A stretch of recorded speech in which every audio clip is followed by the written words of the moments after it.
Sebelum menonton video selanjutnya, jangan lupa like, subscribe, dan share video ini sebanyak-banyaknya ya.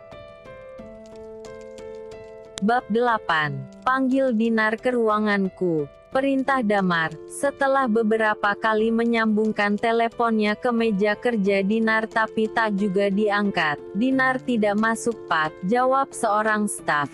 Tidak masuk.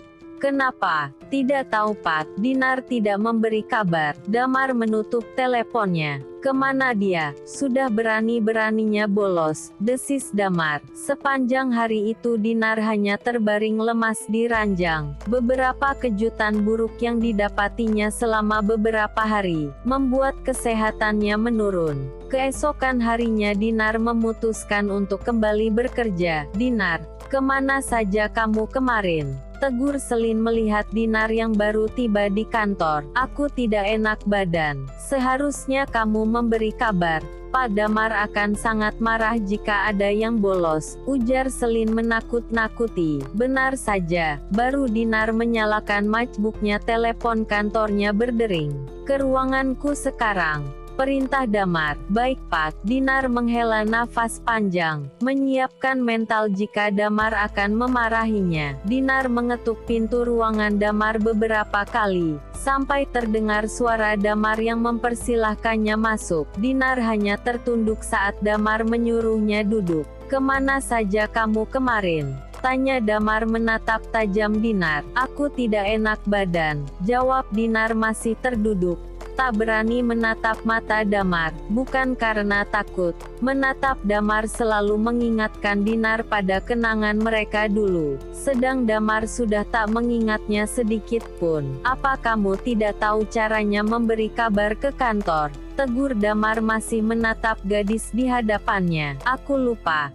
Damar tersenyum kecut mendengar jawaban konyol Dinar. Sampai terdengar suara daun pintu yang terbuka. Apa aku mengganggu? Tanya Tiara seraya tersenyum tipis. Gitu Dinar melihat ke arahnya. Tanpa menunggu jawaban Damar, ia melangkah menuju meja kerjanya Damar. Sayang, apa aku mengganggu? Tanyanya kembali dengan nada manja. Melihat sikap Tiara membuat tangan Dinar terasa gatal. Ingin rasanya ia kembali menamparkan pipi wanita licik itu.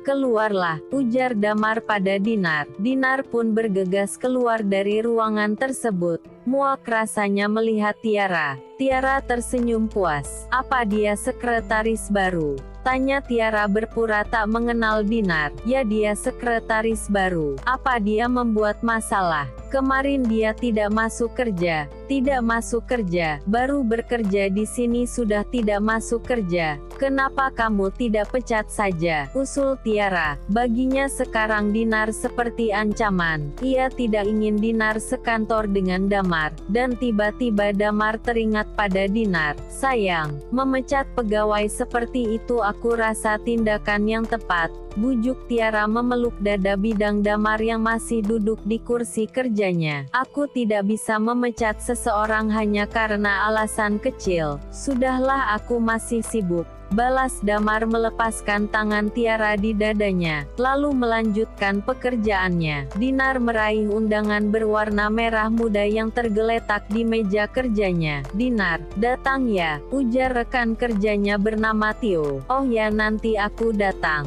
Dinar bersandar lesu pada kursi kerjanya. Rasanya malas sekali datang ke pesta pernikahan seorang diri. Dia pasti akan marah jika aku tidak datang, gumam Dinar risau. Malam itu Dinar memutuskan untuk pergi ke pesta pernikahan rekan kerjanya itu, walau seorang diri. Waktu baru menunjukkan pukul 8 malam. Tapi para tamu tampak sangat ramai. Dinar memutar pandangannya, berharap ada yang dikenalnya di sana. Sayang, bukankah itu sekretarismu? Ujar seorang wanita menghampirinya. Dinar sedikit terkejut melihat Tiara yang juga datang ke pesta pernikahan tersebut. Seharusnya ia sudah bisa menebak. jika Damar akan datang ke acara pegawainya itu, dan tentu mengajak Tiara, seharusnya ia tidak usah datang. Dinar merutuki dirinya sendiri. Perasaan Dinar kembali terasa tercabik kala melihat Tiara yang melingkarkan mesra tangannya di lengan Damar. "Kamu datang sendiri?" tanya Tiara dengan nada meledek.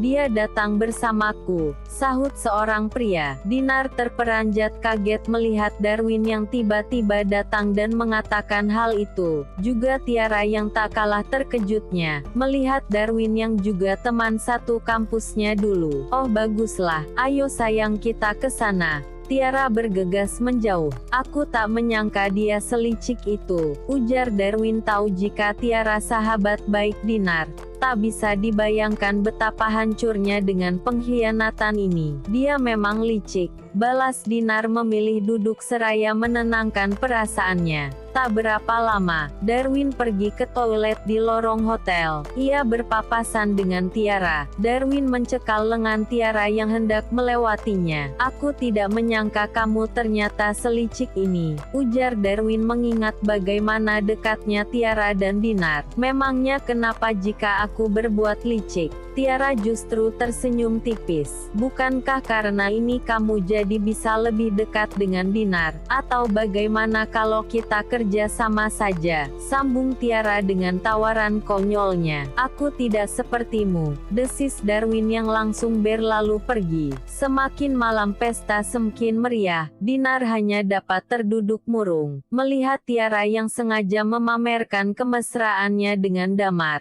Pasangan pengantin yang diliputi kebahagiaan pun berdansa dengan mesra, diiringi lagu romantis lalu disusul para tamu yang juga berdansa dengan pasangan mereka. Dari kejauhan Dinar melihat Damar yang berdansa dengan Tiara, memeluk mesra tengkuk Tiara, membuat Dinar kembali mengingat masa lalu, di mana dulu ia pun pernah berdansa dengan Damar. Tapi kini justru sahabatnya sendiri berada di pelukan calon suaminya. "Dinar, berdansalah denganku." Darwin mengulurkan tangannya pada Dinar yang masih duduk termenung. "Tidak, aku ingin pulang saja," balas Dinar tak kuat lagi melihat kemesraan Damar dan Tiara. Dinar bergegas keluar dari tempat acara. "Dinar tunggu, aku akan mengantarmu," tawar Darwin mencekal lengannya. Dinar mengangguk pelan, dan masuk ke dalam mobil Darwin. Di dalam mobil tangis Dinar pecah.